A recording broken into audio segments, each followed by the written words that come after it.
ഇന്ന് എന്നെ സംബന്ധിച്ച്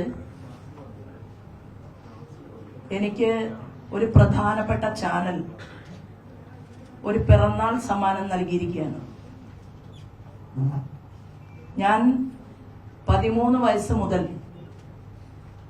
ഈ സമൂഹത്തിന്റെ മുന്നിലുണ്ട്.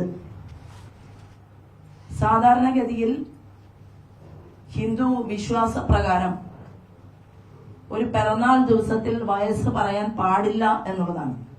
പക്ഷേ ഞാൻ ആ പ്രധാനപ്പെട്ട ചാനലിന്റെ മുതലാളിക്ക് വേണ്ടി എന്റെ ആയുസ് കുറയ്ക്കാൻ തീരുമാനിച്ചിരിക്കുകയാണ്. എല്ലാ രീതിയിലും ഹിന്ദു വിശ്വാസത്തിൽ മുന്നോട്ട് പോകുന്ന ഒരാളാണ്, മറ്റുള്ളവരുടെ വിശ്വാസത്തെ എതിർക്കാത്ത ഒരാളും ആണ്.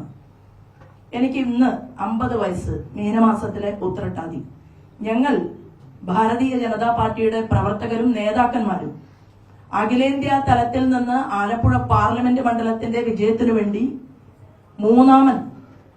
മോദിജിയും അമിത്ഷാജിക്കും ശേഷം മൂന്നാമനായിട്ടുള്ള അഖിലേന്ത്യാ ഓർഗനൈസിംഗ് ജനറൽ സെക്രട്ടറി ഇവിടെ വരികയും ആലപ്പുഴ പാർലമെന്റ് മണ്ഡലത്തിൽ മത്സരിക്കുന്ന സ്ഥാനാർത്ഥിയുടെ പാർട്ടിയുടെ വിജയത്തിനു വേണ്ടി കഠിനമായിട്ട് ഇന്ന് പോലും ഞങ്ങൾ മീറ്റിംഗ് നടത്തിക്കൊണ്ടിരിക്കുന്ന ഒരു സമയത്താണ് പ്രമുഖമായിട്ടുള്ള ചാനലിൽ ഒരു ബ്രേക്കിംഗ് ന്യൂസ് വന്നത്.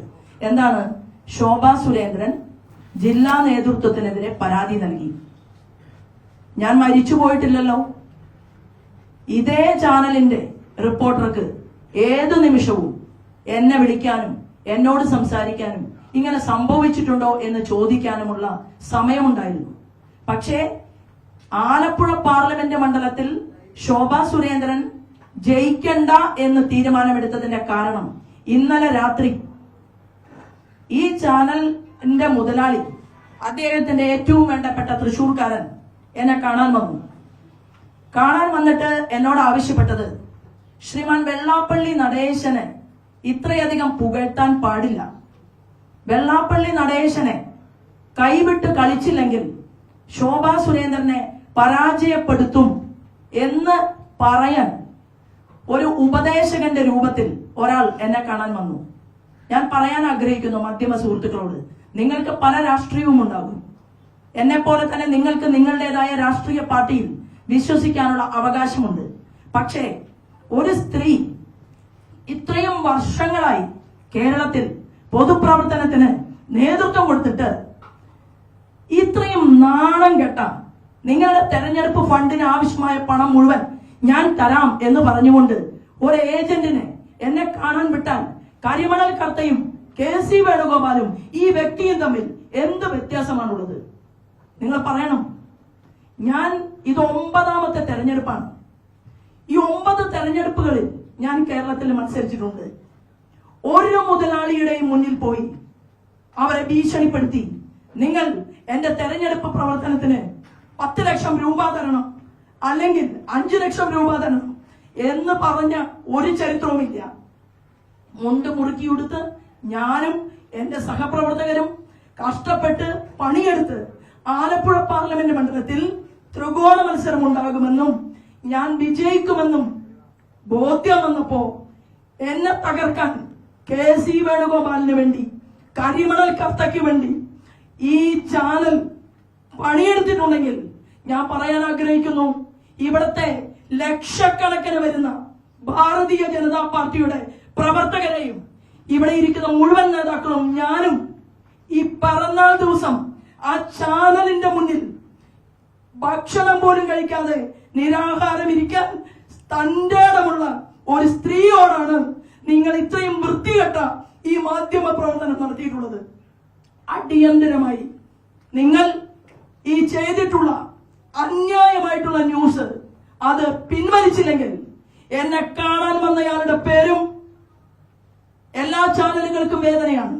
കാരണം എന്നെ കണ്ട മുതലാളിയുടെ പേരും, ഏത് കാറിലാണ് വന്നതെന്നും എത്ര മണിക്കാണ് എന്റെ വീട്ടിൽ വന്നതെന്നും ക്യാമറ എന്റെ വീട്ടിലുണ്ട് എന്ന് മനസ്സിലാക്കിക്കൊണ്ട് എന്റെ വീടിന്റെ ഗേറ്റിന് മുന്നിൽ നിന്ന് സംസാരിച്ചതും ഉൾപ്പെടെ അടുത്ത പത്രസമ്മേളനത്തിൽ എന്നെ കൊണ്ട് പറയിപ്പിക്കരുത് എന്നുകൂടി ഞാൻ മുഴുവൻ മാധ്യമ സുഹൃത്തുക്കളുടെ മുന്നിലും അറിയിക്കാൻ വേണ്ടിയിട്ടാണ് ഈ മാധ്യമ സുഹൃത്തുക്കളെ ഈ നിമിഷത്തിൽ ഞാൻ കാണാൻ ആഗ്രഹിക്കുന്നത്. ഒരു തോന്നലുണ്ടാകും, ശോഭാ സുരേന്ദ്രൻ മത്സര രംഗത്ത് വിജയിച്ച് MP ആയി മന്ത്രിയായി ഇരിക്കാനുള്ള കൊതിയുണ്ടല്ലോ, അത് ശോഭാ സുരേന്ദ്രന് സുഖകരമായിട്ട് ഇരിക്കാനല്ല, ഈ കേരളത്തിലെ പാവപ്പെട്ടവർക്ക് വേണ്ടിയാണ്. ഞാൻ പൊതുപ്രവർത്തനവുമായി മുന്നോട്ട് പോകുമ്പോൾ ഒരു സ്ത്രീ എന്നുള്ള രീതിയിൽ, ഒരമ്മ എന്നുള്ള രീതിയിൽ ഞാൻ വിജയിച്ചുകൊണ്ടാണ് എന്റെ മാധ്യമ സുഹൃത്തുക്കളുടെ മുന്നിൽ നിൽക്കുന്നത്. ഞാൻ വളരെ സന്തോഷത്തോടു കൂടിയാണ് ഇരിക്കുന്നത്. കഞ്ഞി കുടിക്കാൻ ഗതിയുണ്ട്, ഉടുതുണിക്ക് മറുതുണിയുണ്ട്. എന്റെ 2 മക്കളും നല്ല മക്കളെ, നാടിനും വീടിനും ഉപകാരികളായിട്ടുള്ള 2 മക്കളെ വളർത്തിയെടുക്കാൻ എനിക്ക് സാധിച്ചിട്ടുണ്ട്. നീ അധ്വാനിച്ചുണ്ടാക്കുന്ന പണം അമ്മയ്ക്ക് സേവന പ്രവർത്തനം ചെയ്യാൻ മേശപ്പുറത്ത് വെക്കണമെന്ന് ഞാൻ ആവശ്യപ്പെട്ടാൽ ആ പണം മേശപ്പുറത്ത് വെപ്പിക്കാൻ ഒരമ്മ എന്നുള്ള രീതിയിൽ എനിക്ക് സാധിച്ചിട്ടുണ്ടെങ്കിൽ അത് തന്നെയാണ് ഒരു സ്ത്രീയുടെ ജീവിതത്തിലെ ഏറ്റവും വലിയ ഉയർച്ച എന്ന് ഞാൻ വിശ്വസിക്കുന്നു. എനിക്ക് പറയാനുള്ളത് മാധ്യമ സുഹൃത്തുക്കളോട്, ഈ ഇരിക്കുന്ന ആളാണ് ജില്ലയുടെ അധ്യക്ഷൻ. അപ്പൊ ജില്ലക്കെതിരെ ഞാൻ പരാതി കൊടുത്തു എന്നുള്ള വ്യാജ വാർത്ത, അത് ത്രികോണ മത്സരമുണ്ട് എന്ന് ഏതൊരു മാധ്യമ പ്രവർത്തകനും നാളെ ഇതുവരെ പറഞ്ഞ ഒരു ഘട്ടത്തിൽ നിന്ന് പെട്ടെന്ന് ഒരു മാധ്യമം പറയുകയാണ് ശോഭാ സുരേന്ദ്രൻ 3ാം സ്ഥാനത്താണ് നിൽക്കുന്നത്. ആവട്ടെ, അത് പറയാനുള്ള അവകാശം ഒരു മാധ്യമത്തിനുണ്ട്. എന്നാൽ അത് പറയാൻ കാരണം ഇന്നലെ രാത്രിയിലെ ചർച്ച പരാജയപ്പെട്ടതുകൊണ്ടാണ് എന്നും അതിനെ തുടർന്നുള്ള കഥകളും കേരളത്തിൽ എനിക്ക് തുറന്നു പറയണം. ഞാൻ ഇപ്പോഴും വിശ്വസിക്കുന്നു, സത്യസന്ധതയുടെ ജിഹ്വയാണ് മാധ്യമങ്ങൾ എന്ന് ഈ നിമിഷവും വിശ്വസിച്ചുകൊണ്ടാണ് ഞാൻ എന്റെ മാധ്യമ പ്രവർത്തകരുടെ മുന്നിൽ ഇക്കാര്യം പറയുന്നത്. ഇത് കേരളത്തിലെ ജനങ്ങളെ അറിയിക്കാനുള്ള ഒരു സാഹചര്യം എന്റെ മാധ്യമ സുഹൃത്തുക്കൾ ഉണ്ടാക്കണം. ജില്ലയിൽ അതിഗംഭീരമായിട്ടാണ് പ്രവർത്തനം നടക്കുന്നത്. ഞങ്ങളുടെ പ്രവർത്തകന്മാർ, പാവപ്പെട്ട പ്രവർത്തകന്മാർ, അവർ ആലപ്പുഴ പാർലമെന്റ് മണ്ഡലത്തിൽ പ്രവർത്തിച്ചുകൊണ്ടിരിക്കുമ്പോൾ അവരുടെ മനസ്സിനകത്തേക്ക് ഒരു ഇടിത്തി വീഴിപ്പിക്കാൻ ശോഭാ സുരേന്ദ്രൻ, എന്താണ് ഈ ശോഭ ചേച്ചി ഇങ്ങനെ പറയുന്നത്, ഞങ്ങൾ ഇത്രയും ഉണ്ണാതെ ഉറങ്ങാതെ, കാരണം 11:30 മണി വരെയാണ് സ്ഥാനാർത്ഥി പണിയെടുക്കുന്നത്. 8 മണിക്ക് കിടന്നുറങ്ങുന്ന സ്ഥാനാർത്ഥി അല്ലിത്. 2 സ്ഥാനാർത്ഥികളുടെ കൂടെ മാധ്യമ പ്രവർത്തകർ സഞ്ചരിക്കട്ടെ. ഞാൻ എന്റെ വീട്ടിൽ നിന്ന് 7:30 മണിക്ക് ഈ പ്രവർത്തനവുമായിട്ട് ഇറങ്ങുമ്പോൾ 11:30 മണി 12 മണിക്കാണ് ഞാൻ താമസിക്കുന്ന വീട്ടിലേക്ക് കടന്നു വരുന്നത്. അപ്പോ അങ്ങനെ പ്രവർത്തിച്ചു കൊണ്ടിരിക്കുന്ന പ്രവർത്തകരും സ്ഥാനാർത്ഥിയും ഒരുമിച്ച് ഇവിടെ പ്രവർത്തിച്ച് വിജയിക്കും എന്നുള്ള ഘട്ടം വന്ന സമയത്ത് എന്നെ തകർക്കാൻ വേണ്ടി ഈ സത്യസന്ധതയുടെ ജിഹ്വയെ പണാധിപത്യം കൊണ്ട് അട്ടിമറിക്കാൻ വേണ്ടിയിട്ട് പരിശ്രമിച്ചാൽ ഞാൻ ജനങ്ങൾക്കിടയിലേക്ക് വോട്ട് ചോദിച്ചു പോകേണ്ട സമയം ആ മാധ്യമത്തിന്റെ മുന്നിൽ എന്നെ ഇരുത്തിക്കരുത് എന്ന് സൂചിപ്പിക്കാൻ വേണ്ടി കൂടിയാണ് ഞാൻ ഇവിടെ എന്റെ മാധ്യമ സുഹൃത്തുക്കളെ കണ്ടത്. എല്ലാ വെല്ലുവിളിയെയും ഞാൻ നേരിട്ട ആളാണ്. എല്ലാ വെല്ലുവിളിയെയും എനിക്ക് കൊട്ടേഷൻ കൊടുക്കുമെന്ന് പറഞ്ഞു, എന്നെ ഭീഷണിപ്പെടുത്താൻ നോക്കി, ഇല്ലേ? ചാവക്കാട് നിന്ന് വലിയൊരു മുതലാളിക്ക് വേണ്ടി എന്നെ ഭയപ്പെടുത്താൻ നോക്കി. ഞാൻ ഭയപ്പെട്ടു പോയോ? കരിമണൽ കർത്തയുടെ വിഷയവുമായി ബന്ധപ്പെട്ടുകൊണ്ട് ശോഭാ സുരേന്ദ്രൻ അനുഭവിക്കേണ്ടി വരും എന്ന് പറഞ്ഞു. ഞാൻ പിന്മാറിയോ? ഇല്ല. എന്റെ സുഹൃത്തുക്കളോട് എനിക്ക് പറയാനുള്ളത്, ഞങ്ങൾ സാമാന്യ മര്യാദ കോൺഗ്രസ് സ്ഥാനാർത്ഥിക്കും മാർക്സിസ്റ്റ് പാർട്ടിയുടെ സ്ഥാനാർത്ഥിക്കും കൊടുക്കുന്ന അതേ ഒരു മര്യാദ ഞാൻ ഇവിടുത്തെ മാധ്യമ സമൂഹത്തോട് യാചിക്കുകയാണ്.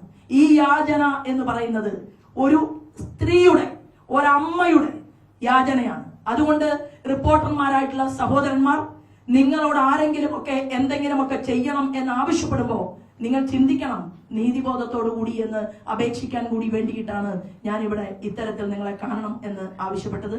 മറ്റു ചോദ്യങ്ങൾക്ക് മറുപടി പറയാം.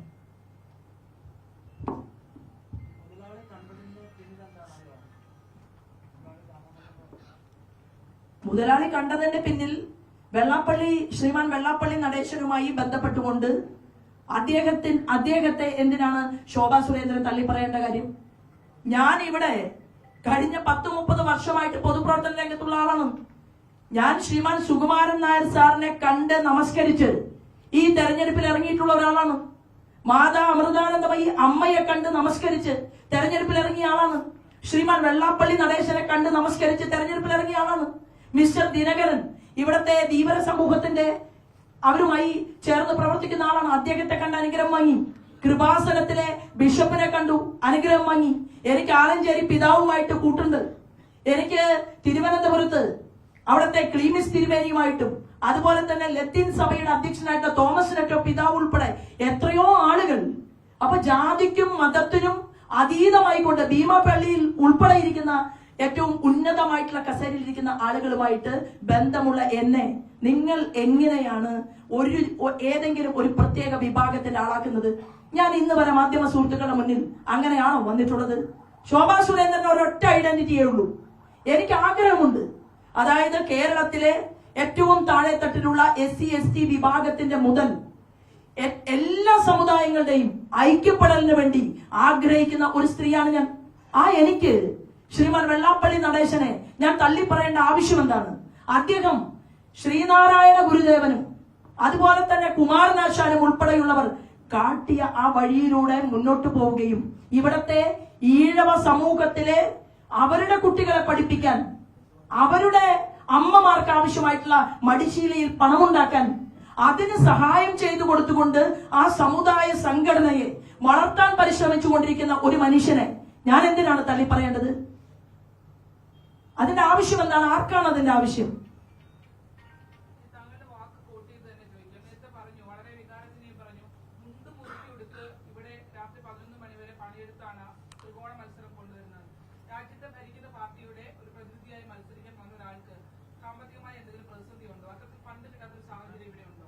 അല്ല, സാമ്പത്തികമായിട്ട് നിങ്ങളെല്ലാവരും കരുതുന്നത് പോലെ സാമ്പത്തികമായിട്ട് ഭാരതീയ ജനതാ പാർട്ടിക്ക് എവിടെ നിന്നെങ്കിലും പണം വരികയാണോ? അങ്ങനെയാണോ ഞങ്ങൾ പ്രവർത്തിക്കുന്നത്? അല്ലല്ലോ. ഞങ്ങൾ പ്രവർത്തിക്കുന്നത് തെരഞ്ഞെടുപ്പിൽ, ഞാൻ മുൻപും പറഞ്ഞു, ഞാൻ വെല്ലുവിളിച്ചുകൊണ്ട് ഇപ്പോഴും പറയുന്നു, ഫ്ലക്സ് ബോർഡ് വേണ്ട എന്ന് തീരുമാനിക്കാൻ എന്റെ മാധ്യമ സുഹൃത്തുക്കൾ തയ്യാറാണെങ്കിൽ, നിങ്ങൾ സമ്മതിപ്പിക്കാൻ തയ്യാറാണെങ്കിൽ, മിസ്റ്റർ വേണുഗോപാലും മിസ്റ്റർ ആരിഫും ഫ്ലക്സ് ബോർഡ് അഴിക്കാൻ തീരുമാനിച്ചാൽ മുന്നേ BJP-കാരുടെ ഫ്ലക്സ് ബോർഡ് അഴിക്കും, മാറ്റും. പോസ്റ്ററും വേണ്ട, ഫ്ലക്സ് ബോർഡും വേണ്ട. ഞാൻ ജനങ്ങളുമായി സംവദിക്കാൻ തയ്യാറാണ്. ആ തയ്യാറെടുപ്പ് ഇടതുപക്ഷവും വലതുപക്ഷവും ഈ ആലപ്പുഴ പാർലമെന്റ് മണ്ഡലത്തിൽ കാണിക്കുമോ? നമുക്ക് മൈക്ക് അനൗൺസ്മെന്റ് വേണ്ട എന്ന് വെക്കാൻ നിങ്ങൾ തയ്യാറുണ്ടോ? മിസ്റ്റർ ആരിഫും മിസ്റ്റർ വേണുഗോപാലും തയ്യാറായാൽ ശോഭാ സുരേന്ദ്രൻ തയ്യാറാണ്. അപ്പൊ ഞാൻ പറഞ്ഞത്, എന്റെ പ്രവർത്തകർ എന്ന് പറയുന്നത് കൂലിപ്പണിക്ക് പോകുന്ന, ഓട്ടോറിക്ഷ ഓടിക്കുന്ന, താഴെ വളരെ ബുദ്ധിമുട്ടിയിട്ട് ജീവിക്കുന്ന ബൂത്ത് തലത്തിലുള്ള പ്രവർത്തകന്മാർ, കാര്യകർത്താക്കന്മാർ, അങ്ങനെയുള്ള ആളുകളാണ് ഈ പ്രസ്ഥാനത്തിൽ കൂടുതലുള്ളത്.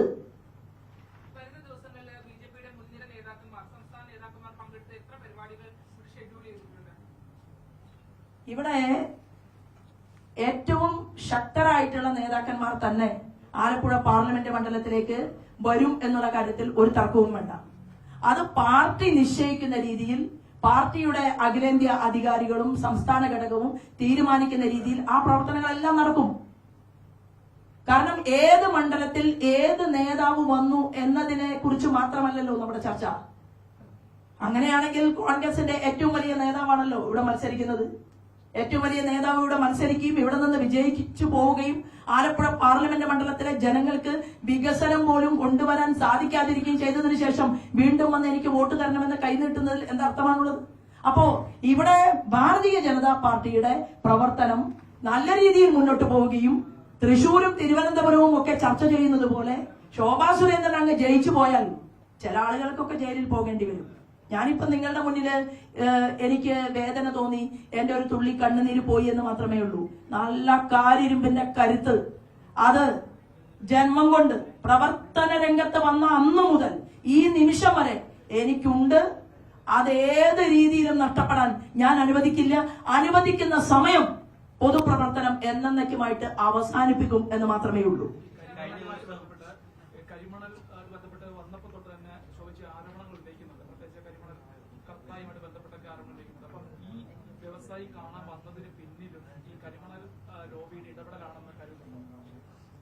അത് കരിമണൽ ലോബിയുടെ ഇടപെടൽ എന്നതിന് കറക്റ്റായിട്ട് എനിക്കതിൽ അനുഭവമില്ല. എന്റെ മുന്നിലുള്ള അനുഭവം എന്ന് പറയുന്നത് വളരെ ധനാഢ്യനായ ഒരു മനുഷ്യൻ, വളരെ ധനാഢ്യനായിട്ടുള്ള ഒരു മനുഷ്യൻ, ഒരുപാട് കുടുംബങ്ങളെ വഴിയാധാരമാക്കിയ ഒരു മനുഷ്യൻ, ആയിരക്കണക്കിന് കോടി രൂപ ആസ്തിയുള്ള ഒരു മനുഷ്യൻ.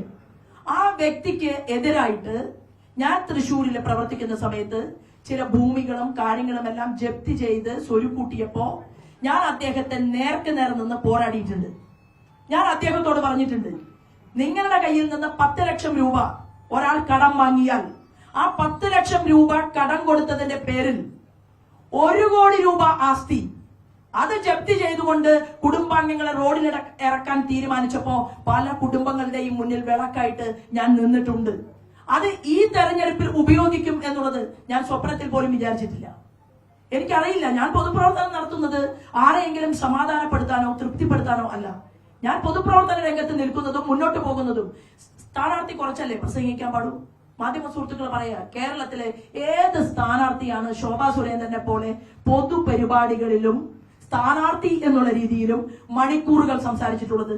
ഒരു ചെറിയ ഓൺലൈൻ ചാനൽ വന്നാൽ പോലും അവരെ ശോഭ ചേച്ചി 20 മിനിറ്റ് സംസാരിക്കണമെന്ന് പറഞ്ഞാൽ 25 മിനിറ്റ് സംസാരിച്ചിട്ടല്ലേ ഞാൻ നിർത്തിയിട്ടുള്ളൂ. ഞാൻ കൂടുതൽ ചിരിച്ച് അഭിനയിച്ച് സ്നേഹം പ്രകടിപ്പിച്ച് സംസാരം കുറച്ച് ആളുകളെ വേദനിപ്പിക്കൽ കുറച്ചു കഴിഞ്ഞാൽ വോട്ട് കുറച്ച് കൂടുതൽ കിട്ടും. തർക്കമില്ലാത്ത കാര്യമാണ്, എനിക്കറിയാം. ഇതെന്റെ 9ാമത്തെ തെരഞ്ഞെടുപ്പാണ്. പക്ഷെ ഞാൻ തയ്യാറല്ല. ഞാൻ അങ്ങനെ എന്റെ വാക്കുകൾ ആർക്കെങ്കിലും മുന്നിൽ പണയം വെച്ച് അവസാനിപ്പിക്കാൻ തീരുമാനിച്ചിട്ടില്ല, തയ്യാറില്ല എന്നുള്ളതാണ്. അതുകൊണ്ട് എനിക്കിത് പറയാതിരിക്കാൻ വയ്യ. അങ്ങനെ ഒരു അവസരം എനിക്കുണ്ടായി. ഞാൻ അദ്ദേഹത്തിനോട് വളരെ വ്യക്തമായിട്ട് പറഞ്ഞു, നിങ്ങൾ ഉദ്ദേശിക്കുന്ന ഒരാളല്ല ശോഭാ സുരേന്ദ്രൻ. നിങ്ങൾക്ക് എന്ത് ചെയ്യാൻ പറ്റും? നിങ്ങളുടെ കയ്യിൽ പലതും ഉണ്ടാകും. ആയിരക്കണക്കിന് കോടി രൂപ നിങ്ങളുടെ മുതലാളിയുടെ കയ്യിൽ ഉണ്ടാകും. അതെനിക്ക് വിഷയമല്ല, എന്റെ പ്രശ്നവുമല്ല. പക്ഷേ ഞാൻ എന്ത് സംസാരിക്കണം, ഈ തെരഞ്ഞെടുപ്പുമായി ബന്ധപ്പെട്ടുകൊണ്ട് ഞാൻ മാധ്യമങ്ങളുടെ മുന്നിൽ എന്ത് സംസാരിക്കണം, എങ്ങനെ സംസാരിക്കണം, ജനങ്ങൾക്കിടയിൽ എന്ത് പറയണം, എന്റെ പോയിന്റ് എന്തായിരിക്കണം, ഇത് തീരുമാനിക്കേണ്ടത് ഞാൻ മാത്രമാണ്. ഞാനാണ്, എന്റെ പ്രസ്ഥാനവും. അതുകൊണ്ട് ഈ വക ഒരു ചപ്പിടി വിദ്യയുമായിട്ടും എനിക്കെതിരെ വരണ്ട. അതൊന്നും നടപ്പിലാവാൻ പോകുന്നില്ല എന്ന് കൂടി പറയാൻ ഞാൻ ഇവിടെ നിൽക്കുന്നു എന്ന് മാത്രമേ ഉള്ളൂ.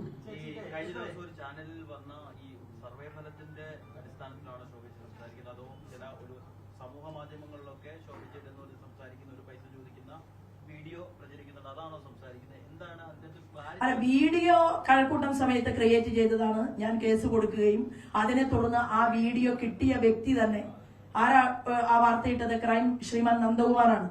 ആ ക്രൈം നന്ദകുമാർ തന്നെ നേരിട്ട് കാണുകയും ഞാൻ അദ്ദേഹത്തെ കാണുകയും അദ്ദേഹത്തിന് ഇത് ആർട്ടിഫിഷ്യൽ ഓഡിയോ ആണ് എന്ന് ബോധ്യപ്പെടുകയും കേസ് ഹൈക്കോടതിയിൽ നടന്നുകൊണ്ടിരിക്കുന്നതിനിടയിൽ അദ്ദേഹം തന്നെ അതെല്ലാം വ്യക്തമാക്കുകയും ചെയ്ത് അദ്ദേഹം എന്നോട് പറയുകയുണ്ടായി, എന്റെ കയ്യിൽ ഇത് കിട്ടി. ഒരു ആധാരം കൊടുത്തു അദ്ദേഹത്തിന്. എന്താ ആധാരം? ഹൈവേയിൽ 20 ലക്ഷം രൂപ വില വരുന്ന ഒരു ഭൂമി പ്രോപ്പർട്ടി ശോഭാ സുരേന്ദ്രൻ ഉണ്ട് എന്നാണ് ആ വാർത്തയിൽ മറ്റൊരു കണ്ടന്റ്. എനിക്ക് ഏതോ ബാങ്ക് ലോക്കറിൽ നിന്ന് ഞാൻ സ്വർണം ബാങ്ക് ലോക്കറിൽ നിന്ന് എടുത്തു എന്നാണ് മറ്റൊരു കണ്ടന്റ്. ഞാൻ എന്റെ ജീവിതത്തിൽ എന്റെ മക്കൾക്ക് കൂടി 1 പവന്റെ പൊന്ന് ഉണ്ടാക്കി കൊടുക്കാത്ത ഒരു അമ്മയാണ്. 2 ആൺകുട്ടികളാണ്. സാധാരണ ആൺകുട്ടികളൊക്കെ അരഞ്ഞാണം ഇട്ട് നടക്കും, കഴുത്തിൽ സ്വർണം ഇട്ട് നടക്കും. എന്റെ 2 മക്കളും സ്വർണം ശരീരത്തില് ഈ നിമിഷം വരെ തൊടാത്ത ആളുകളാണ്. എനിക്കാകെയുള്ളത് നിങ്ങളുടെ മുന്നിൽ ഏത് തെരഞ്ഞെടുപ്പിലും ഉള്ളതുപോലെ തന്നെ നിങ്ങൾ എപ്പോ കണ്ടിട്ടുണ്ട് ശോഭാ സുരേന്ദ്രനെ ആഭരണ വിഭൂഷിതയായിട്ട്? ആളുകൾ അങ്ങനെ നടക്കണം എന്നുള്ള ആഗ്രഹം എനിക്കുണ്ട്. കാരണം ലക്ഷ്മി ദേവിയെ ആരാധിക്കുന്ന ആ ഒരു പരമ്പരയിൽപ്പെട്ട ഒരു സ്ത്രീയാണ് ഞാൻ. സ്ത്രീകൾ നല്ല രീതിയിൽ തന്നെ ആഭരണങ്ങളും ഒക്കെ ഇട്ട് നടക്കുന്നതിൽ കാണാൻ എനിക്കും സന്തോഷം മാത്രമേ ഉള്ളൂ. പക്ഷെ ഞാൻ അങ്ങനെ ചെയ്യാറില്ല.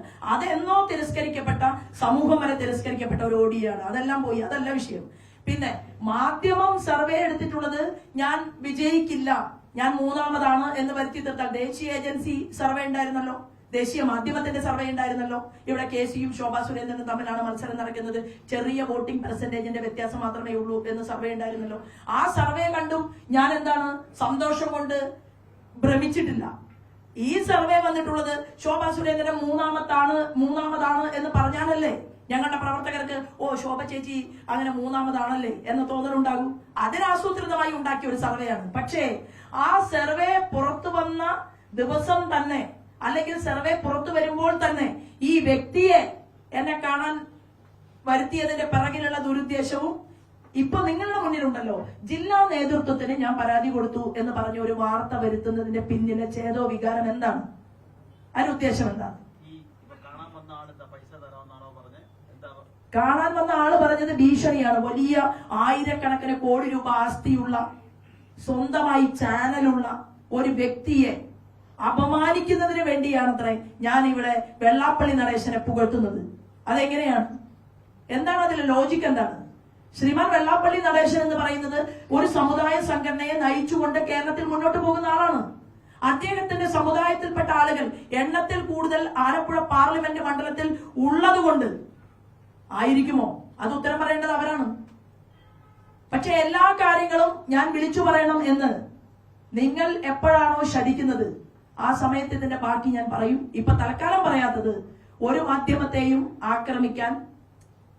കൂടുതൽ ആക്രമിക്കാൻ താല്പര്യമുള്ള ഒരാളല്ല. കഴിഞ്ഞ എത്രയോ കാലമായിട്ട് മാധ്യമങ്ങളുമായി ഏറ്റവും സ്നേഹത്തോടു കൂടി തന്നെയാണ് ഞാൻ ഇടപെട്ടിട്ടുള്ളത്. അത് നിങ്ങൾക്ക് ഇവിടെ ഇരിക്കുന്ന മുഴുവൻ ആളുകൾക്കും അറിയാം എന്നുള്ളത് കൊണ്ട് ഞാൻ ഇവിടെ വെച്ച് നിർത്തുന്നു എന്ന് മാത്രമേ ഉള്ളൂ.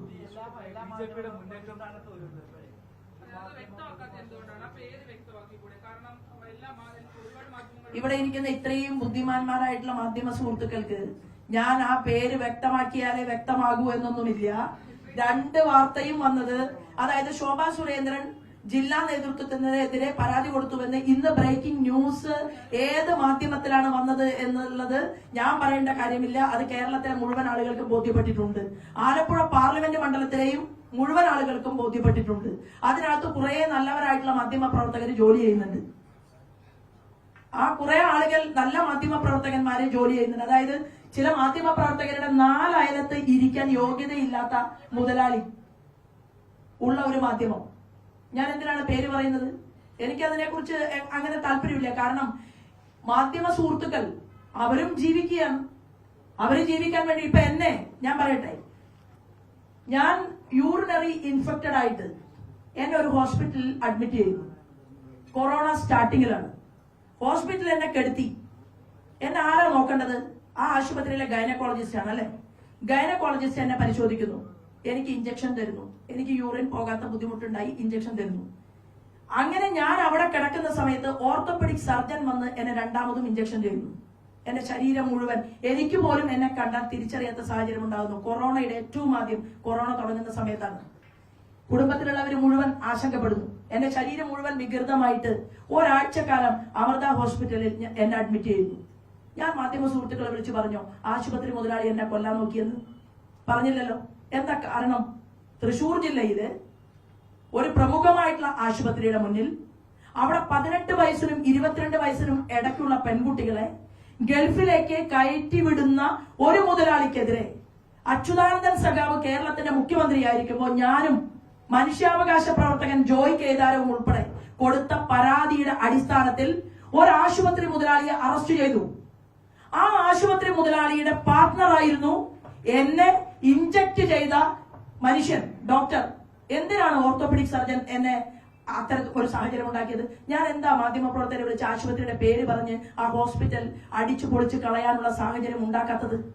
അവിടുത്തെ നേഴ്സുമാർ, അവിടുത്തെ പാവപ്പെട്ട സ്ത്രീകൾ എന്നെ വികൃതമായിട്ട് ഈ രൂപത്തിൽ കണ്ടപ്പോ എന്റെ കാല് പിടിച്ച നേഴ്സുമാരുണ്ട്. മാധ്യമങ്ങളോട് ഇത് കേൾക്കുകയാണെങ്കിൽ അവർക്കത് മനസ്സിലാവും.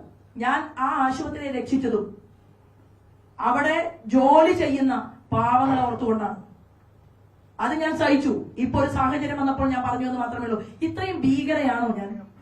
എന്നെ ഇങ്ങനെ ജീവിക്കണ്ട എന്ന് തീരുമാനമെടുക്കാൻ, എന്നെ ഇല്ലാതാക്കാൻ പറ്റുമോ എന്ന് നോക്കാൻ, എന്റെ ശബ്ദം ഇല്ലാതാക്കാൻ പറ്റുമോ എന്ന് നോക്കാൻ ഇത്രയും കൂടുതൽ ലാത്തി ചാർജ് ഏറ്റുവാങ്ങിയ ഏത് പൊതുപ്രവർത്തക സ്ത്രീ ഉണ്ട് കേരളത്തിൽ? ഈ പോലീസ് എന്നെ എങ്ങനെ, നിങ്ങൾക്ക് ഞാൻ അതിന് വിഷ്വലിപ്പ് തരാം. എന്റെ കൂടെയുള്ള IT-യിലെ കുട്ടികളുടെ കയ്യിൽ അതുണ്ട്. ഗൗരി അമ്മയ്ക്കും അജിതയ്ക്കും ശേഷം ഇത്രയും കൂടുതൽ വളഞ്ഞിട്ട് ആക്രമിച്ച് അടിച്ച് തലപൊട്ടിച്ച് ഇവിടെ മുതൽ ഇവിടെ വരെ പ്ലാസ്റ്റിക് സർജറി ചെയ്തു L2 ഹോസ്പിറ്റലിൽ തൃശ്ശൂരില്. എന്നിട്ട് ഞാനത് നിങ്ങളോടെല്ലാവരോടും പറഞ്ഞ് എന്നെ ഇങ്ങനെ ആക്കി, എനിക്ക് ശാരീരികമായി ബുദ്ധിമുട്ടുണ്ടായിട്ടുണ്ട്. ഞാൻ പറഞ്ഞോ? എപ്പോഴെങ്കിലും മാധ്യമ സുഹൃത്തുക്കളെ വിളിച്ച് ഞാൻ എന്റെ ദുഃഖവും ദുരിതവും പറഞ്ഞിട്ടുണ്ടോ? ഇല്ലല്ലോ. എന്നെ കൊല്ലാൻ ശ്രമിച്ചുവെങ്കിൽ ഞാൻ പറഞ്ഞോ? ഇല്ല.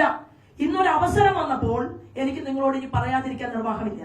ഇത് എന്നെ അവസാനിപ്പിക്കാനാണ് രാഷ്ട്രീയപരമായിട്ടെങ്കിൽ എന്നെ വ്യക്തിപരമായിട്ട് ആക്രമിക്കാനോ ഇല്ലാതാക്കാനോ ശ്രമിച്ചോളൂ. നിങ്ങളുടെ കയ്യിൽ ആയിരക്കണക്കിന് കോടി രൂപയുണ്ടല്ലോ. പക്ഷേ ദൈവം, ഈശ്വരൻ, പ്രകൃതി അതുണ്ടെങ്കിൽ ഈ നിമിഷം ഞാൻ പറയാൻ ആഗ്രഹിക്കുന്നു, ഒരു റിസൾട്ട് ഈശ്വരൻ അദ്ദേഹത്തിന് കൊടുത്തതാണ്. ഇനി 2ാമതൊരു ദുഃഖം കൂടി ഏറ്റുവാങ്ങാനുള്ള ഒരു അവസരം നിങ്ങൾക്ക് ഉണ്ടാകാതിരിക്കട്ടെ എന്ന് ഞാനിവിടെ പറയാൻ ആഗ്രഹിക്കുന്നു.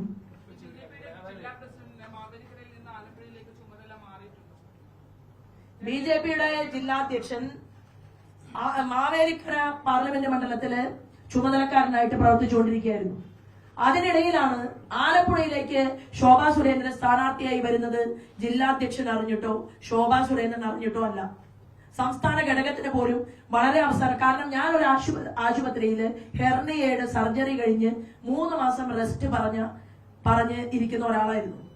1 മാസം കഴിയുന്നതിന് മുൻപാണ് ഈ തെരഞ്ഞെടുപ്പ് പ്രഖ്യാപിക്കുന്നത്, അതായത് സ്ഥാനാർത്ഥി ലിസ്റ്റ് വരാൻ പോകുന്നത്. മോദിജി തൃശ്ശൂരിൽ വന്നപ്പോൾ ഞാൻ തൃശ്ശൂരിൽ അഡ്വാൻസ് പ്രസംഗിച്ചു. ആ അഡ്വാൻസ് പ്രസംഗിച്ച് കഴിഞ്ഞ് ഞാൻ സ്റ്റേജിൽ ഇരിക്കുന്ന സമയത്ത് സ്പെഷ്യൽ പ്രൊട്ടക്ഷൻ ഗ്രൂപ്പിന്റെ തലവന്മാരിൽ ഒരാൾ എന്നോട് പറഞ്ഞു, പുറകിൽ കർട്ടന് പിറകില് മോദിജി വരുന്ന സമയത്ത് നിങ്ങൾ അവിടെ നിൽക്കണം എന്ന് മോദിജി ആവശ്യപ്പെട്ടിട്ടുണ്ട് എന്ന് പറഞ്ഞു. ഞാൻ താഴെ പോയി, ഞാൻ അവിടെ പോയി നിന്നു. മോദിജി കടന്നു വരുന്ന സമയത്ത് മോദിജി എന്നെ കണ്ടു. ആ സമയത്ത് ഞാൻ പ്രൈം മിനിസ്റ്ററോട് പറഞ്ഞു, എന്റെ ഒരു ആഗ്രഹം, അല്ലെങ്കിൽ ഇത്തവണ ഈ തെരഞ്ഞെടുപ്പിൽ ഞാൻ മത്സര രംഗത്തില്ല.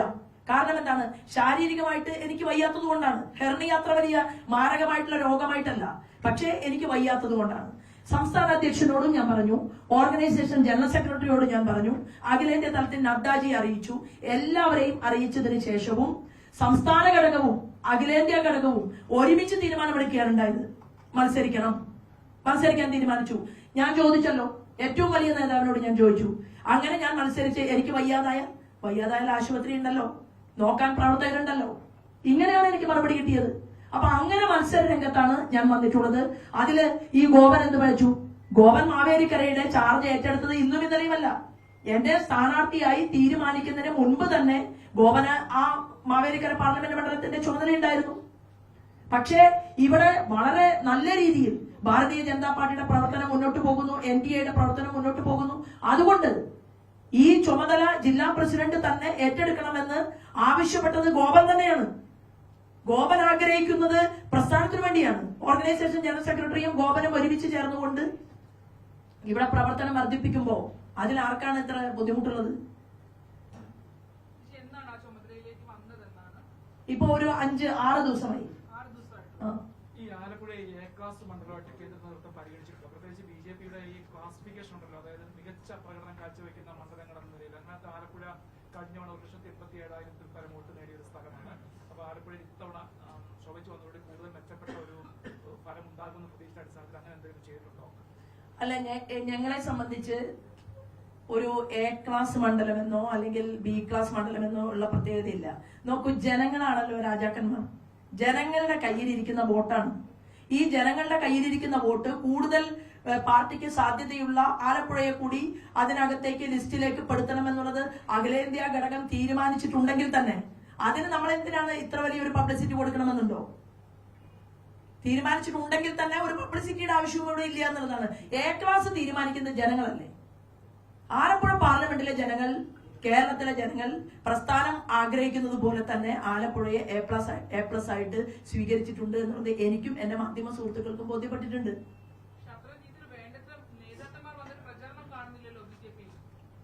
അല്ല, എവിടെയാണ് ഇപ്പോ നോക്കൂ,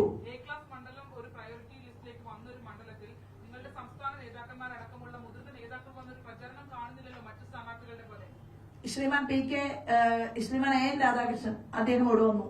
സംസ്ഥാന അധ്യക്ഷൻ ശ്രീമാൻ സുരേന്ദ്രൻ വന്നു. അതുപോലെ തന്നെ സന്ദീപ് വചസ്പതി, ശിവശങ്കരൻ, അതുപോലെ പ്രമീള ദേവി. ഞങ്ങളുടെ സംസ്ഥാന തലത്തില് നിങ്ങൾ മണ്ഡല കൺവെൻഷനുകൾ കാണുന്നില്ല. അതുകൊണ്ടാണ് ഈ പറയുന്നത്. എല്ലാ ദിവസവും നിയോജക മണ്ഡലം, കാരണം സ്ഥാനാർത്ഥിയുടെ മാധ്യമ സുഹൃത്തുക്കളെ എന്റെ കൂടെയാണ് ചില സമയത്ത് നടക്കുന്നത്. എല്ലാ മണ്ഡലങ്ങളിലും വിപുലമായി 1000-കണക്കിലധികം പ്രവർത്തകർ പങ്കെടുക്കുന്ന കൺവെൻഷനുകൾ ഇവിടെ നടന്നു വരുന്നുണ്ട്. ഇന്നലെയും കൺവെൻഷൻ ഉണ്ടായിരുന്നു. AN രാധാകൃഷ്ണനാണ് പങ്കെടുത്തത്. അപ്പൊ സംസ്ഥാന തലത്തിലെ നേതാക്കന്മാർ വന്നു. പിന്നെ ഞാൻ തന്നെയാണ് അതിന് കാരണക്കാരി. എന്റെ സുഹൃത്തും മഹാരാഷ്ട്രയുടെ ഉപമുഖ്യമന്ത്രിയുമായിട്ടുള്ള ശ്രീമാൻ ഫഡ്നാവിസ് ഇവിടെ വരണം എന്നാവശ്യപ്പെട്ടു. ഞാൻ എന്താ പറഞ്ഞെന്നറിയുമോ? ഞങ്ങൾ അഖിലേന്ത്യാ തലത്തിൽ നിന്ന് വലിയ രീതിയിലുള്ള ഒരു മാസ് ക്യാമ്പയിൻ ഞങ്ങൾ ആഗ്രഹിക്കുന്നുണ്ട്. ജില്ലാ നേതാക്കന്മാരാണെങ്കിലും സ്ഥാനാർത്ഥി എന്നുള്ള രീതിയിൽ ഞാനും ആഗ്രഹിക്കുന്നുണ്ട്. ഒരുപാട് പൊതുസമ്മേളനങ്ങൾ ഇവിടെ പ്ലാൻ ചെയ്യണമെങ്കിൽ അതിനൊക്കെ എന്തിനാണ് ഇത്രയധികം പൈസ ചെലവഴിക്കുന്നത്? ഞങ്ങൾ ഇപ്പോഴും 1-2 നേതാക്കളെ പ്രതീക്ഷിക്കുന്നുണ്ട്. ഞങ്ങൾ അറിയിച്ചിട്ടുണ്ട്. അവര് വരാൻ സമയമുണ്ടെങ്കിൽ തീർച്ചയായിട്ടും വരും എന്നുള്ള കാര്യത്തിൽ ഞങ്ങൾക്ക് പ്രതീക്ഷയുണ്ട്.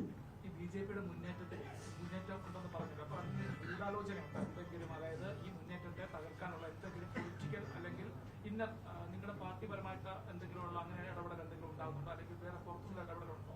ഇതിന് ഒരു മുന്നണി രൂപീകരിച്ചിട്ടുണ്ട്. ഭാരതീയ ജനതാ പാർട്ടി NDAയുടെ മുന്നേറ്റത്തെ ആലപ്പുഴ പാർലമെന്റ് മണ്ഡലത്തിൽ തകർക്കാൻ ഒരു മുന്നണി ബാഹ്യമായിട്ട് പുറത്ത് പ്രവർത്തിക്കുന്നുണ്ട്. ആ മുന്നണി കരിമണൽ കർത്തയുടെ മുന്നണിയാണ്. ആ മുന്നണി മിസ്റ്റർ KC വേണുഗോപാലിന്റെ മുന്നണിയാണ്. ആ മുന്നണി പിണറായി വിജയന്റെ കൂടി മുന്നണിയാണ്. പിണറായി വിജയന്റെ മകന്റെ അമ്മായി അച്ഛന്റെ കേസ് ദേശീയ ഏജൻസിയുടെ മുമ്പാകെ കൊടുത്തത് ഞാനാണ്. കരിവന്നൂരിലെ സഹകരണ സംഘ തട്ടിപ്പുമായി ബന്ധപ്പെട്ടുകൊണ്ട് 3 വർഷക്കാലമായി അതിനുവേണ്ടി പാവങ്ങൾക്ക് വേണ്ടി പോരാട്ടത്തിന് നിൽക്കുന്നത് ഞാനാണ്. എക്സാലോജിക്കുമായി ബന്ധപ്പെട്ടുകൊണ്ട് ദേശീയ ഏജൻസി മുൻപാകെ നിൽക്കുന്നത് ഞാനാണ്. രാജസ്ഥാനിലെ ശിശ്രാമോളയുടെയും KC വേണുഗോപാലിന്റെയും വിഷയത്തിൽ മുന്നിൽ നിൽക്കുന്നത് ഞാനാണ്. അപ്പൊ ഇങ്ങനെ ശോഭാ സുരേന്ദ്രൻ, അങ്ങനെ ഒരു ശോഭാ സുരേന്ദ്രൻ വേണ്ടെന്നേ. പാർലമെന്റിനകത്ത് പോയി അഥവാ ഒരു ഉയർന്ന പദവിയിൽ എങ്ങനെ വന്നുപോയാലോ, അപ്പൊ ചില ആളുകൾക്ക് പെട്ടെന്ന് ജയിലിനകത്ത് പോകേണ്ട ഒരു സാഹചര്യം ഉണ്ടായാലോ, അതിനേക്കാൾ നല്ലത് എങ്ങനെയെങ്കിലും ഇത് ഇല്ലായ്മ ചെയ്യാൻ പറ്റുമോ എന്ന് നോക്കിയല്ലേ. ഞാൻ അതാ മനസ്സിലാക്കുന്നത്.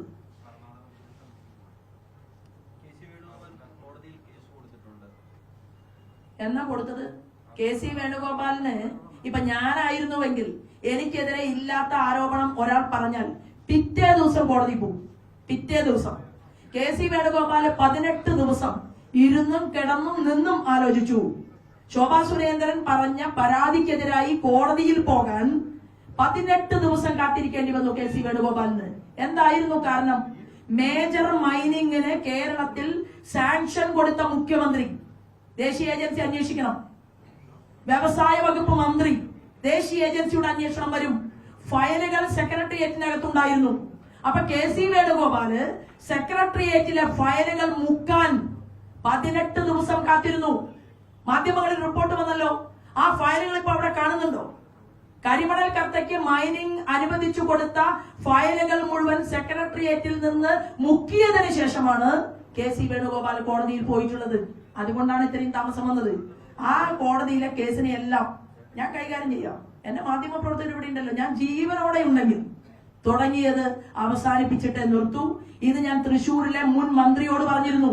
കരുവന്നൂരിലെ പാവപ്പെട്ട ജനങ്ങളെ പറ്റിച്ച കോടിക്കണക്കിന് രൂപ കരുവന്നൂരിൽ നിന്ന് നഷ്ടപ്പെടുത്തിയപ്പോ അന്നും ഞാൻ ഇതുപോലെ പറഞ്ഞിരുന്നു. ദേശീയ ഏജൻസി വരും, അന്വേഷിക്കും, ബുദ്ധിമുട്ടുണ്ടാകും, നിങ്ങൾ വാങ്ങിയ പണം തിരിച്ചു കൊടുക്കണം.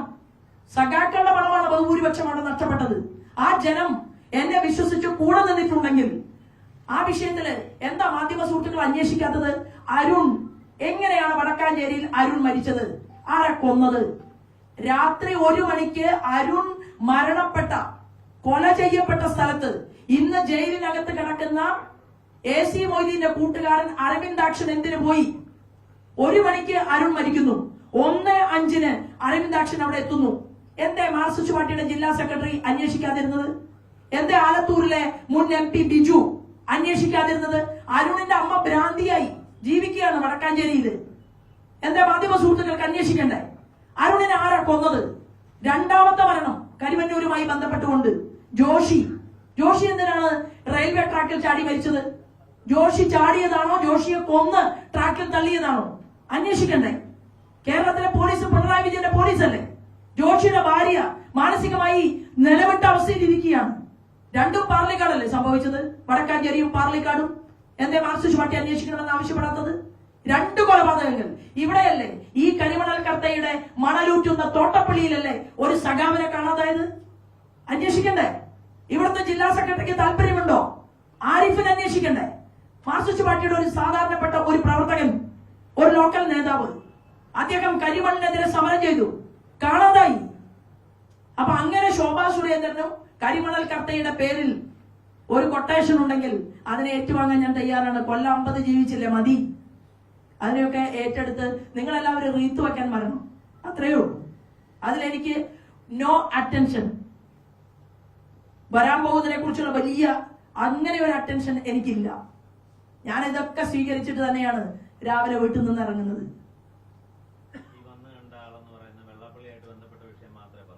മാത്രം അത് കൂടുതൽ ബുദ്ധിമുട്ടുണ്ടാകും. തുടരെ ഓരോ വാർത്തകൾ വരും, പല മാധ്യമങ്ങളെയും സ്വാധീനിക്കും. ശോഭാ സുരേന്ദ്രന് ജയിച്ചു പോകാം.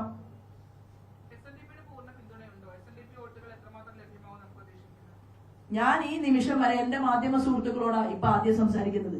ഏത് ഞാനിപ്പോ ഇന്നലെ രാത്രി മുതൽ ഈ വിഷയം ഉണ്ടായിട്ട് ശ്രീമാൻ വെള്ളാപ്പള്ളിയെ പോലും വിളിച്ച് ഞാൻ പറഞ്ഞിട്ടില്ലല്ലോ ഇങ്ങനെ ഒരാൾ എന്നെ കാണാൻ വന്നുവെന്നോ ഇങ്ങനെ ഒരു സാഹചര്യം സംസാരിച്ചു വന്നോ അവരോട് പോലും ഞാൻ പറഞ്ഞിട്ടില്ല. ഞാൻ നിങ്ങളോടാണ് ആദ്യം പറയുന്നത്. കാരണം ഇനി മുതൽ എനിക്ക് പറയണം. എന്റെ വീട് ആക്രമിച്ചപ്പോ, ഞാൻ താമസിക്കുന്ന മലപ്പുറം ജില്ലയിലെ എന്റെ വീട് എറിഞ്ഞു, ആക്രമിച്ചു.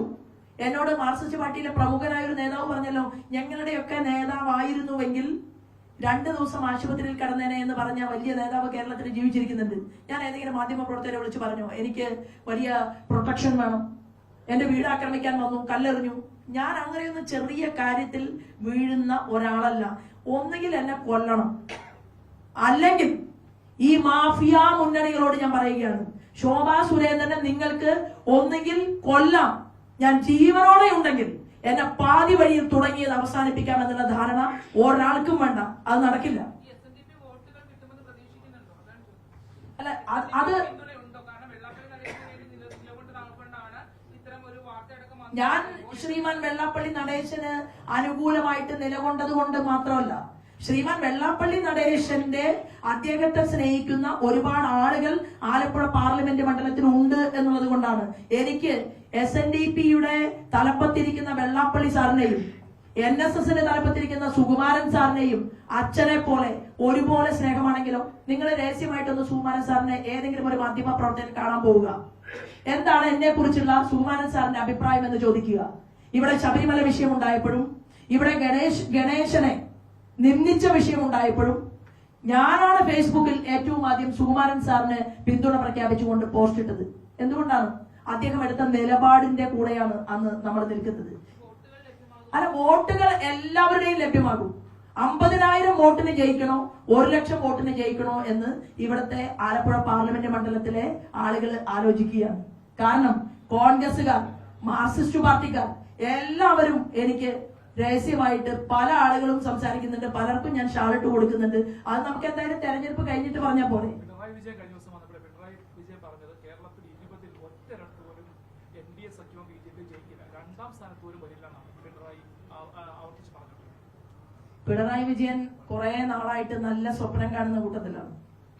ഇവിടെ ആലപ്പുഴ പാർലമെന്റ് മണ്ഡലത്തിൽ വന്ന് വേറൊന്നും കൂടി അദ്ദേഹം പറഞ്ഞു, സ്വകാര്യ മുതലാളിമാര് ആരും ആലപ്പുഴയിലെ കരിമണൽ എടുക്കുന്നില്ല എന്നും പിണറായി വിജയൻ പറഞ്ഞു. അപ്പൊ പിണറായി കഴിഞ്ഞ കുറച്ച് നാളുകളായി പറഞ്ഞുകൊണ്ടിരിക്കുന്നത് പച്ചക്കള്ളമാണ് എന്ന് എല്ലാവർക്കും അറിയാം. പിന്നെ ആലപ്പുഴയിൽ BJP ഒന്നുമല്ലെങ്കിൽ എന്തിനാണ് കേരളത്തിന്റെ മുഖ്യമന്ത്രി ഇവിടെ വന്ന് ഈ തെരഞ്ഞെടുപ്പ് നടക്കുന്ന സമയത്ത് BJP ഒന്നുമല്ല എന്ന് പറയുന്നത്? BJP വിജയിക്കാൻ പോകുന്നത് കൊണ്ടാണ്. ഒന്നുമല്ലാത്തവരെ എന്തിനാ മൈൻഡ് ചെയ്യുന്നത്? വെറുതെ വിട്ട പോലെ. ഒന്നുമല്ലാത്ത BJP ആണെങ്കിൽ ആലപ്പുഴ പാർലമെന്റ് മണ്ഡലത്തിൽ ഇടതുപക്ഷത്തിന് BJPയെ മുന്നേറ്റത്തിൽ, ഭാരതീയ ജനതാ പാർട്ടിയുടെ NDA സ്ഥാനാർത്ഥിയുടെ മുന്നേറ്റത്തിൽ ഭയപ്പാടില്ലെങ്കിൽ വെറുതെ വിടാമല്ലോ. അപ്പോ ഇവിടെ മനസ്സിലായി, ആറ്റിങ്ങലിലെ പൊന്നാപുരം കോട്ട, ഇടതുപക്ഷത്തിന്റെ കോട്ട ഇടിച്ചു പൊളിച്ച് 10% വോട്ട് 5 കൊല്ലം മുമ്പ്, അതായത് കഴിഞ്ഞ പാർലമെന്റിൽ വാങ്ങാൻ സാധിച്ച ഒരു വ്യക്തി പ്രസ്ഥാനവും ഇവിടെ മത്സരിക്കുമ്പോ ഇവിടെ 15% ഇടതുപക്ഷത്തിന്റെ മാർക്സിസ്റ്റ് പാർട്ടിയുടെ വോട്ട് കൂടെ പോരും എന്നുള്ള ഭയപ്പാട് കൊണ്ടാണ് കേരളത്തിന്റെ മുഖ്യമന്ത്രി അത്തരത്തിൽ ഒരു സ്റ്റേറ്റ്മെന്റ് പറഞ്ഞിട്ടുള്ളത്. അതൊന്നും ജനങ്ങൾ മുഖവിലേക്ക് എടുക്കും എന്ന് തോന്നുന്നില്ല. PV എന്ന് പറഞ്ഞാൽ പിണറായി വിജയൻ അല്ല എന്ന് പറഞ്ഞ ആളല്ലേ നമ്മുടെ മുഖ്യമന്ത്രി?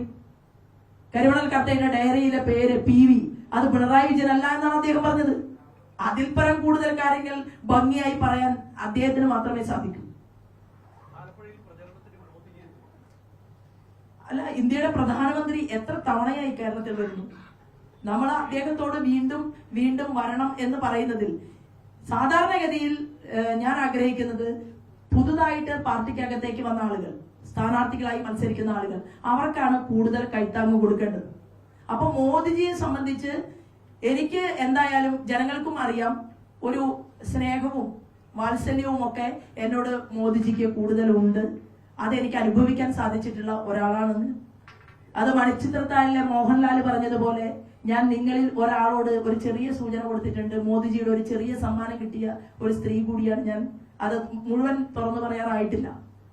അത് ഇവിടെ ഇരിക്കുന്ന ഒരാൾ ചിരിക്കുന്നുണ്ട്, അയാൾക്കറിയാം. അത് രഹസ്യമായിട്ട് അയാളോട് ചോദിച്ചാൽ മതി. ഇതല്ലേ പന്തളം പ്രതാപേട്ടൻ? അല്ല, പന്തളം പ്രതാപൻജിക്ക് മാവേലിക്കരയില് അല്ലല്ല, മാവേലിക്കരയിൽ ശ്രദ്ധിക്കണം. കാരണം അദ്ദേഹം അവിടെ മത്സരിക്കുന്ന സ്ഥാനാർത്ഥി എന്ന് പറയുന്നത് BD ജയസിന്റെ സ്ഥാനാർത്ഥിയാണ്. ശക്തമായിട്ടുള്ള ഭാരതീയ ജനതാ പാർട്ടിയുടെ പ്രവർത്തനം അവിടെ ഉണ്ടാകണം എന്നുള്ളതിൽ ഒരു തർക്കവുമില്ല. എല്ലാ രണ്ട് ദിവസം, ഒരാഴ്ചയിലെ 3 ദിവസം അദ്ദേഹം മാവേലിക്കരയിലും ബാക്കി ദിവസം അദ്ദേഹം ഇവിടെയുമുണ്ട്.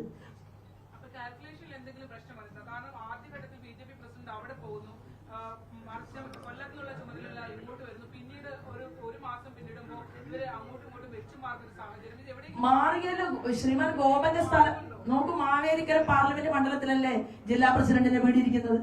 അപ്പൊ അവിടെ ഞാൻ വരുന്നതിന് മുൻപാണല്ലോ അവിടെ ചാർജ് ഏറ്റെടുത്ത് പോയത്. അല്ല, നല്ലതല്ലേ? അല്ല, മാധ്യമ സുഹൃത്തുക്കൾ പോലും 6 ദിവസം മുമ്പ് വരെ ഉണ്ടായിരുന്ന മനസ്സാണോ നിങ്ങൾക്ക് ഇപ്പോൾ ഉള്ളത്? ആലപ്പുഴ പാർലമെന്റ് മണ്ഡലത്തിൽ ഇവിടെ ഇരിക്കുന്നവരിൽ തന്നെ എത്രയോ ആളുകൾ എന്നോട് സംസാരിക്കുന്നുണ്ട് രഹസ്യമായിട്ട്. ശോഭാ സുരേന്ദ്രൻ ഇവിടെ വന്നതിന് ശേഷം ആലപ്പുഴ ആകെ ഇളകി മറിഞ്ഞു, ത്രികോണ മത്സരമായി എന്നും ജനങ്ങൾക്കിടയിൽ തന്നെ അമ്മമാര് പറയുന്നത്. എന്റെ കൂടെ രഹസ്യമായിട്ട് നിങ്ങൾ ഈ ചാനലിന്റെ ഈ വക സംവിധാനങ്ങളൊന്നും ഇല്ലാതെ വെറുതെ എന്റെ കൂടെ ഒന്ന് വരും. എന്നെ വരുന്നതും കെട്ടിപ്പിടിക്കുന്നതും വഴിയരികിൽ കാത്തു നിൽക്കുന്നതും BJPയും RSSും ആളുകൾ മാത്രമാണോ, അതോ പൊതുനിരത്തിലെ സ്ത്രീകളുണ്ടോ, സഹോദരന്മാരുണ്ടോ എന്ന് എല്ലാവർക്കും കാണാമല്ലോ.